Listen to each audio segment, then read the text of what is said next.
और कौन से देश हैं? इजराइल कैसा लगता है आप लोग को? बहुत दूसरों की हेल्प करता है या ऐसी तैसी कर देता है? वो दूसरे देशों के अंदर घुस के मार के आता है। वो ये नहीं कहता कि हम कुछ नहीं करेंगे, हम ये करेंगे वो करेंगे, वो कहता नहीं पहली बात तो।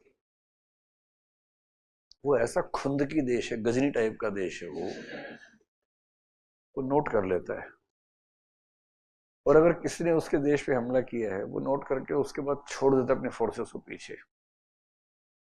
और 10 साल 12 साल 15 साल भी पकड़ में ना आए तो 15 साल बाद खबर आती है कि किसी तीसरे देश में एक आदमी को अचानक कुछ लोगों ने रॉकेट लॉन्चर से मार दिया।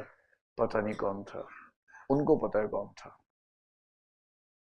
15 साल तक भी नहीं छोड़ते भाई। एक बहुत इंपॉर्टेंट ऑपरेशन था, उस ऑपरेशन का नाम शायद थंडरबोल्ट है, आप देखिएगा, है ना। बड़ा मतलब यूनिक ऑपरेशन माना जाता है। इजराइल की एक फ्लाइट उड़ी, फ्रांस की तरफ जा रही थी, उसको किडनैप कर लिया गया और किडनैप करके एक दो कंट्रीज घुमाते हुए अंत में लीबिया में शायद ले गए थे, कर्नल गद्दाफी के यहाँ, युगांडा में, सॉरी युगांडा में। हाँ, युगांडा में उस समय ईदी अमीन थे ना उस समय शायद, हाँ ईदी अमीन के समय की बात है। उसमें करीब मतलब 100-150 लोग थे, इसराइल्स काफी ज्यादा थे, बाकी कुछ और कंट्रीज के लोग थे। ये इसराइली कर सकता है, किसी और कोई और सोचेगा भी नहीं ऐसा जो उन्होंने किया। अब वहां हवाई जहाज में उनके लोग हैं, कैद हैं, एयरपोर्ट से आसपास उनको बिल्डिंग्स में रखा हुआ है, धमकियां मिल रही हैं, सबको मार देंगे, ये कर देंगे वो कर देंगे।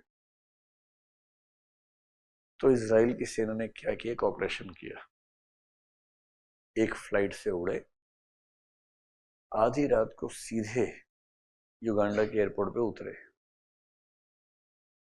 कुछ घंटों में सारा ऑपरेशन निपटा दिया। उन बिल्डिंग्स में गए, जितने उनके सैनिक थे एयरपोर्ट पर सबको मार दिया और अपने सारे पैसेंजर्स को बिठा के फ्लाइट में वापस लेके आ गए। और इस पूरे प्रोसेस में सिर्फ एक आदमी की जान गई, उसका नाम था Jonathan Netanyahu, who happens to be real brother of Benjamin Netanyahu, the prime minister of Israel, जो लंबे समय से प्राइम मिनिस्टर रहा, बीच में हटता फिर आ जाता। ये हरकत वही कर सकते हैं भाई। भारत वाले शांतिपूर्ण बातचीत करते हैं।